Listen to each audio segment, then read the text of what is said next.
思うぐらい愛着の湧く本棚です。こんにちは、えりこです。今日はですね、7 Essentials in My Room っていう新しい企画をお届けしたいなと思います。簡単に言うと、7つの自分のお家に欠かせないものの紹介っていう感じです。エッセンシャルズっていうのが必需品とか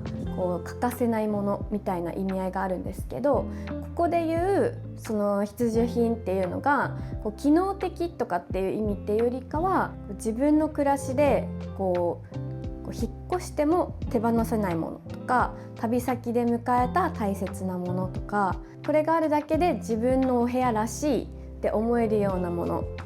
それを7 Essentials in My Room っていう形で紹介してみたいなと思います。そういうものって皆さんのお家にもないですか？そういう自分の部屋のエッセンシャルズ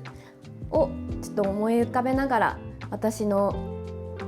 7 Essentials を見てもらえると嬉しいなと思います。で、今回もそちらに彼がいるので、対談形式みたいな感じでちょっとおしゃべりしやすく撮影していこうかなと思っています。はい、よろしくお願いします。はい。で、本題に行く前に今日の茶菓子を紹介してもいいですか？これはノーレーズンサンドイッチっていう最近私が大好きなフードエッセイストの平野咲子さんがプロデュースしているレーズンサンドの見た目をした、他のフルーツが入ったレーズンサンドレーズン苦手な人もいるもんね。そもそもこれができたのが、その平野咲子さんがレーズンが食べれないっていうのが最初あって、それをきっかけに作ったっていうお菓子です。パッケージがね本当に可愛い。ホームページも可愛い。ちょっと見てほしいんですけど、こういう感じで入ってて、パッケージがね本当にキュートで可愛いんです。トートバッグとかも欲しくなっちゃうぐらい全部可愛くて、6つかな、6つ入ってて、半分はレーズンサンドなんだけど、半分はこれはレモンパイ、サマーレモンパイっていう味で、いろんな味の種類があるんですけど、期間限定のやつを選んで買ってみました。毎回ね販売開始するタイミングが1週間に1回ぐらいあるので、そのタイミングを狙って買ってみました。いただきます。カルダモン。おいしい。そう、美味しいでしょ。カルダモン感じない？清涼感確かにあるね。サクサクしてて、ちょっとしたレモンピールの苦味みたいなのもいいね。夏って感じ。そう、これずっと頼みたいなと思ってたから、ついに頼めて嬉しい。また頼んじゃおう。では本題に行ってみたいと思います。エッセンシャルズ1つ目はこちらのマレンコソファーです。で、このお家はもともとここに住む前はオーストラリアのメルボルンに1年暮らしてて、でそこから引っ越してきて、初めて東京で2人で一緒に住もうっていう風に決めたお家なんですね。で、長くずっと使えるソファーとかだったらいいなと思って選んでました。で、このマレンコソファーなんですけど、買ったきっかけはきっとこの部屋にはローソファーが合うだろうなと思ったんですね。結構天井が高いので、普通のソファーでもいいんだけど、ちょっと圧迫感を感じそうかなと思って、ローソファーの方がより空間を広く見せられるかなと思ってローソファーにすることにしました。で、どれにしようかなっていうふうに考えてたら、友達がきっとマレンコソファーとか好きなんじゃないっていうふうに言ってもらって、でそこから検索したんですけど、でそしたらホームページに書いてある実際に使ってる人のインタビューがとっても良くて、それが決め手になって購入しました。インタビューで印象に残ってるのあるの？そう、印象に残ってるのが何人かいたんだけど、その中で2人か3人ぐらい40年ぐらいずっと使い続けてますっていう方がいらっしゃって、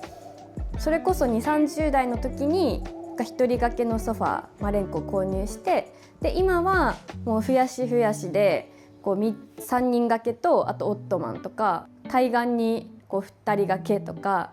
たくさんこう増やしているで大事に使ってますみたいな方がいて、今後のこう暮らしにこう変化があってもそれに合わせてこう形を変えてずっと使い続けてるっていうのがすごく素敵だなと思って、そういいなって思ったんだよね。なるほどね。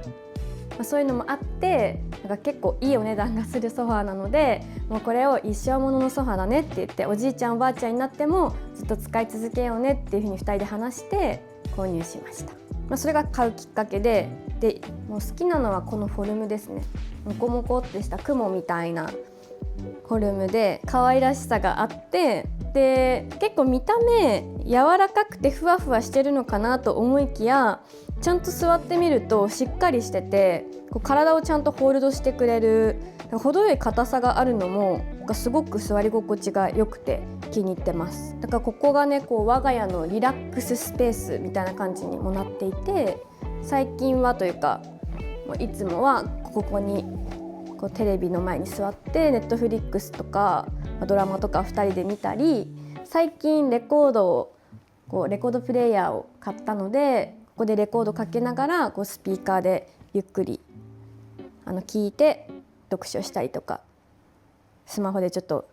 なんか見たりとか、そんな感じでリラックスするゾーンとしていてくれてます。というわけで1つ目はマレンコソファーでした。でエッセンシャル2個目はこのファジークの花瓶です。フラワーベースで、これは買ったきっかけは結構遡って2年前ぐらいになるかな。オーストラリアのメルボルンに1年さっき暮らしてるって言ったんですけど、暮らしてる時にラ・ルナっていう私たちがすごく大好きになった雑貨屋さんがあるんですけど、そこで見つけて購入しました。ファジークはオーストラリアのそのメルボルンのブランドで、花瓶とかが多いかな花瓶とかガラスのなんかこうカラフェとか、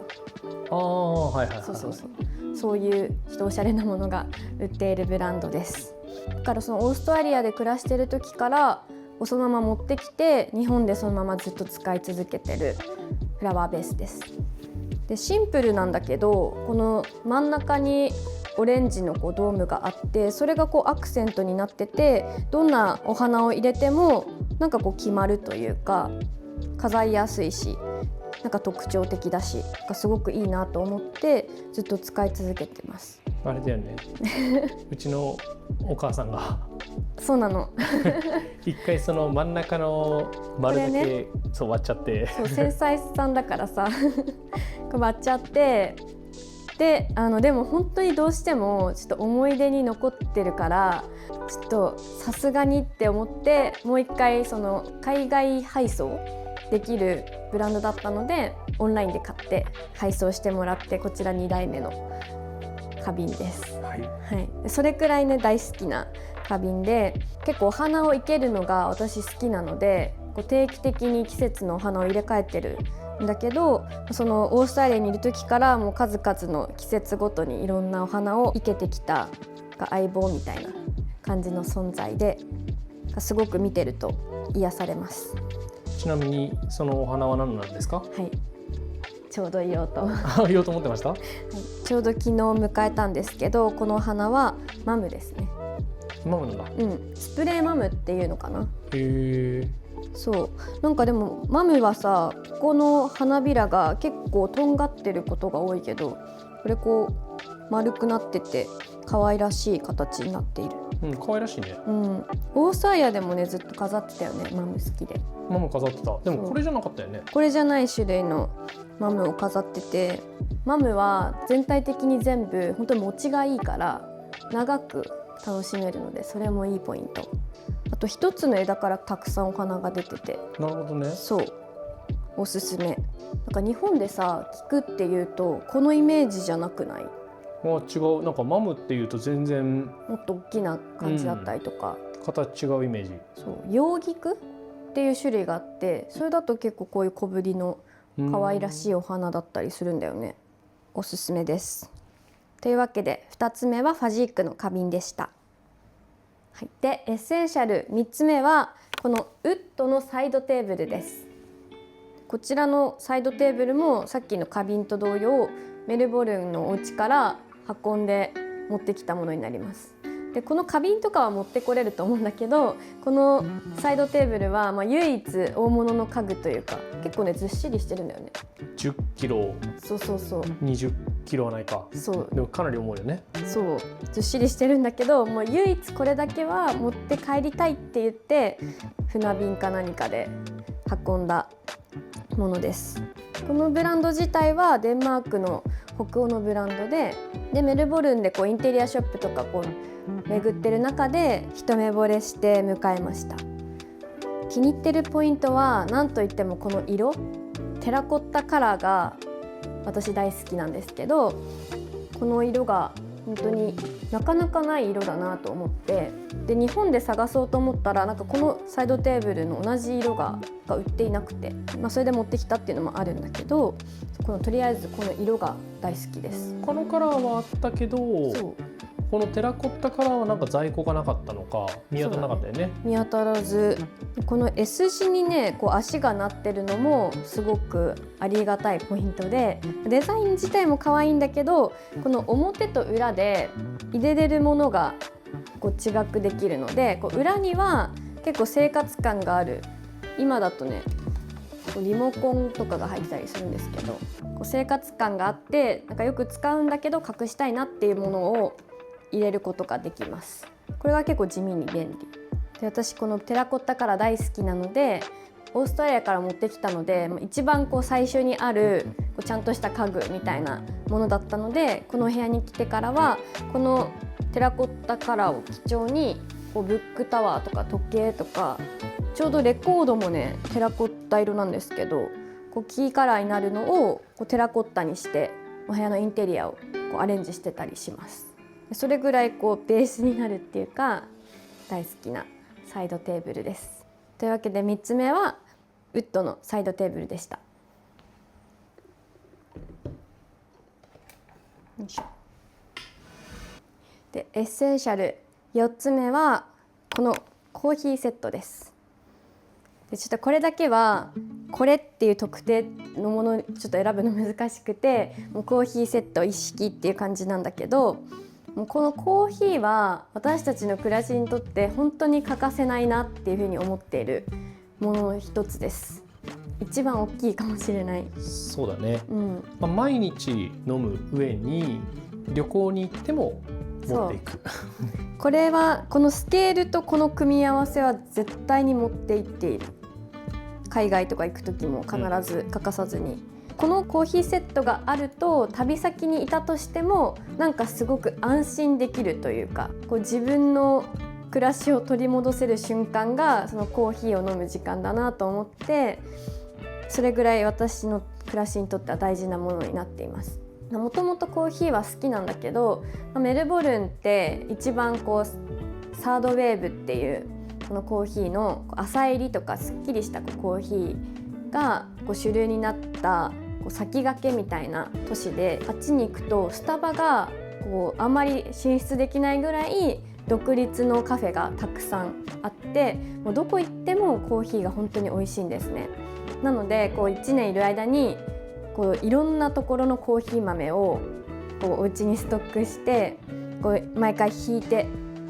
豆をこれでひいて、でドリップして飲むみたいなのをもう習慣に、そこから結構ちゃんとした習慣になったのはそのタイミングかなと思います。それぞれの器具もより優ったベストコーヒーセットみたいになっていて、まずこれはコマンダンテっていうブランドのコーヒーグラインダー、コーヒーをひくやつなんですけど、最初違うものを買ったんだよね。そうだね、オーストラリアで安いやつ買って全然ダメで、なかなかうまくコーヒー豆均一にひけず、でそこで出会ったバリスタの友達が、一番いいのはコマンダンテしようっていうふうに言ってて、でもそこで即買ってもうよくて、それからもずっと使っている。そうだね、やっぱ正直ね、コーヒー入れるの8割僕なんですけどそうその入れてもらうっていうのもちょっと嬉しい時間だったりしていやコーヒーはやっぱコマンダンテのミル使うとすごくなんか違う。もう入れてて分かる。わかるね。なんか微粉がすごく少なかったりとか、本当に豆が均一だったりとか、なんかクリアな味わいになるのがとても好きですね。で、折り紙ドリッパー、これはまず形が可愛いのと雑味がすごく少ないと思います。雑味が少ないです。なんかね、その多分でも詳しい話になっちゃうね、すごくマニアックな話になっちゃうから余計な説明をせずに言うと、なんか明るい味わいになる気がして、なるほど、折り紙ドリッパーは好き。好きだね。私はこの見た目が可愛くて好きで、下はキントのサーバーだね。サーバー、やっぱサーバーに入れたくなるよね。で最近買った、これスケールはもうずっと使ってるね、タイムモアとイースティーコーヒーで、これはなんだっけ、ケトルね、最近迎えたフェローのケトルで、可愛いこの表示板がこう丸くて可愛くて、可愛いしか言ってないよね私でもこの注ぎ口がね、こう近くでこう見ないと分かんないし、注いでみないと分かんないんだけど、ドリップするのにこう最適なように作られている注ぎ口とか、温度がこう設定できたりとか、最初は何でもいいじゃんって思ってたんだけど、全然使ってみると違う。だから私は機能っていうよりもこの可愛いなと思って、だから白で集めてたりとかね。そう自分の暮らしにコーヒー大事だし、もし置くなら自分が気分が上がるものをなるべく置きたいなと思ってよりすぐっているコーヒー器具たちです。4つ目はコーヒー器具一式でした。でエッセンシャル5つ目はこの北欧ヴィンテージの本棚です。でこの本棚を買ったきっかけは、なかなかねオーストラリアに行ってたりとか、その前は結構狭めのお家で暮らしたりとかして、紙の本を買わずに結構 Kindle 生活が続いてたんですが、またこのうちに暮らし始めてからちょっと紙の本へのこう熱みたいなのが再熱して、たくさんこう紙の本を買ったりとか、旅先でこう写真集とかそういうものを買う機会が増えたので、集めた本をお気に入りの本棚にちゃんとしまいたいなと思って、いい本棚があったら買おうと思って、その中で見つけました。これ北欧ヴィンテージなんですけど、北欧ヴィンテージの家具をいつか迎えたいなみたいな、憧れみたいなのがあって、その中で本棚を迎えるならこのボーエモーエンセンさんっていうデザイナーさんの本棚なんですけど、その方のデザインすごくいいなっていうふうに思って、でそしたらメルカリで少し安く買える出品が出てたので、そこで購入しました。本当はね足つきのものにしようかなと思ったんだけど、このなんかうちに謎の小上がりスペースみたいなのがあって、そこに置くんだったらちょっと足つきだとちょっと高くなりすぎちゃうかなっていうので、普通に足がないものの方がここには合うかなと思って、このシンプルな形の本棚にしました。実際に見たらなんかね全然違くて、普通にこう買うものと全然違くて、木目の感じとかがなんかすごくぬくもりを感じるような質感で、色味もなんて言うんだろう、ちょっと濃いめの色ですごく私が好きな感じの色味なので、それもお気に入りで、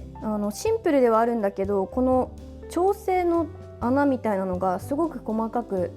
あるので、自分の持ってる本に合わせて細かく調整できるっていうのもすごくいいなと思って、綺麗に本をたくさん収納することができてます。意外と収納力があってたくさん収納できているね。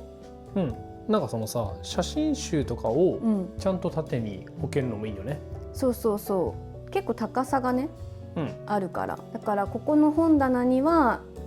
自分が今好きな本を、一群みたいな本を収納するようにしてて、ちょっとこう入れ替えたりとか、新しく買ったらこう入れ替えたりとかしながらここを使ってるので、この本棚もそうだし、この本棚の全部本も込みのこの本棚が好きっていう感じ。自分の好きな本をこう入れたくなるような愛着の湧く本棚です。というわけで5つ目は北欧ヴィンテージの本棚でした。エッセンシャル6つ目はこのドライフラワーのラベンダーです。フラノかな、フラノのラベンダー畑行った時に購入しました。でそれはそうなんだけど、なんかラベンダーが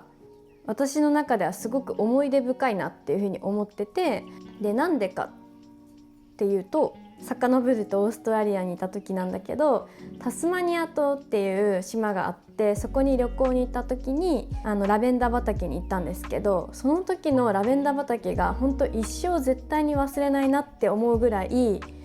本当に綺麗なラベンダー畑で、もう感動して涙が出るぐらい、タスマニア島 Vlog っていうのがあるので、そこで動画にしてるんですけど、ちょうどタスマニア行った時がラベンダー満開の時期で、日が出る前の5、6時とかに。もっと早いですよ。もっと早い4時半ぐらいですよ。あ、そんな早かったか。そう4時半とかにホテル出て、貸し切りっていうわけじゃなかったんだけど、タイミング的に貸し切りになってて、私たち2人しかいない中、フラノのラベンダー畑の何倍だろうな、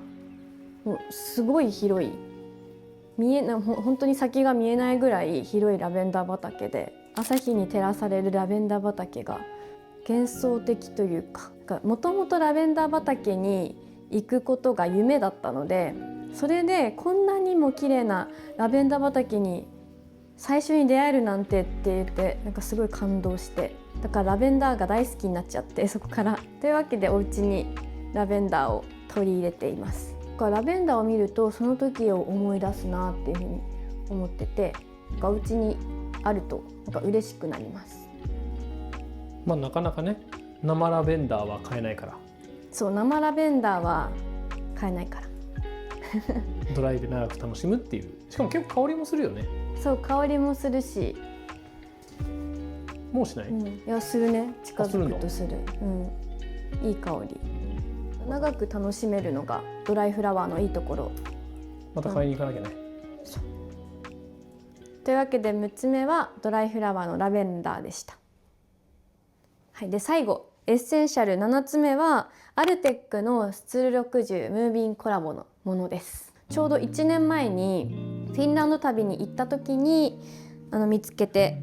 飛行機に乗せて持ち帰ってきました。ヨーロッパ旅の一番最後に行ったフィンランド旅行で買って帰ったものだよね。そうです。新婚旅行っていう風に題してヨーロッパ旅行6カ国行ったんだけど、その最後に行ったのがフィンランドで、そのフィンランドは2回目だったかな。私たち行ったの2回目だったんだけど、その旅ではタンペレっていうところのムーミン美術館に行ったりとか、アルテックっていうそのフィンランドのブランド、このスツール60を出してるアルテックの創業者のアルバ・アールトっていう方のお家に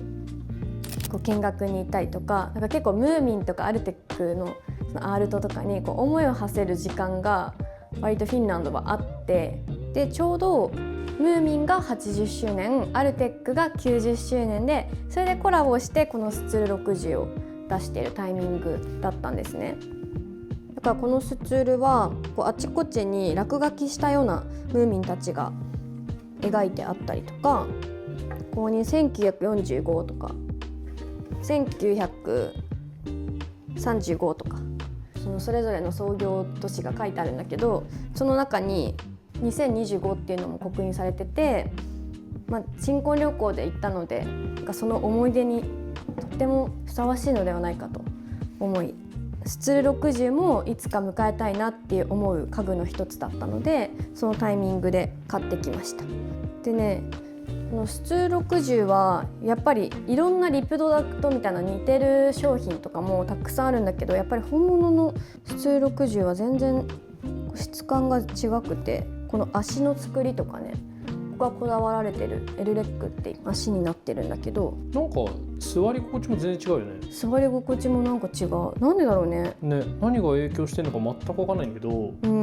そのちゃんとしたスツール60の方が座りやすい。本当に違う。でスツール60ってこれじゃなくてもう少し薄い色がベーシックなんだけど、このムーミンのスツールはあえてこのハニーっていう色になっていて、私お家の家具がそこまで薄い木っていうのがあんまりなくて、このハニーの色の方がすごく馴染むので、それもすごくちょうどいいなと思って購入した決め手がそれでもある。普段は普通のお椅子っていうよりは飾り棚みたいな感じで使ってるので、こうしてちょっとリビングのテーブルの後ろに香り物とか置いたりとかお香を置いたりとかしてちょっと飾りスペースとして使ってて、お客さん来たりとかしたら椅子としても使ってるんだけど、そんな感じでいろんな使い方ができるのがこのスツール60のいいところだなと思って、この先もずっと使い続けたいなと思う大好きなスツールです。というわけで最後7つ目はアルテックのスツール60ムーミンコラボのものでした。というわけでセブンエッセンシャルズインマイルームいかがでしたでしょうか。7つを選ぶまでにすごく時間がかかったんですけど、こうして振り返ってみると自分の大事にしているものとか大切にしているものがすごく自分自身も分かったような気がして、我ながらいい企画だったなと思ってます我ながらこのセブンエッセンシャルズインマイルームなんですけど、今回は自分のものを紹介したんですが、実はこれを他の人のセブンエッセンシャルズも聞いてみたいなと思っていて、この先他のお友達とかのセブンエッセンシャルズを聞いていきたいなと思っているので、ちょっとそれも楽しみにしていただけると嬉しいです。ちなみに皆さんのお家にもこれだけは手放したくないとか、これは本当に自分の中で大切っていうものがあったら、ぜひコメントとか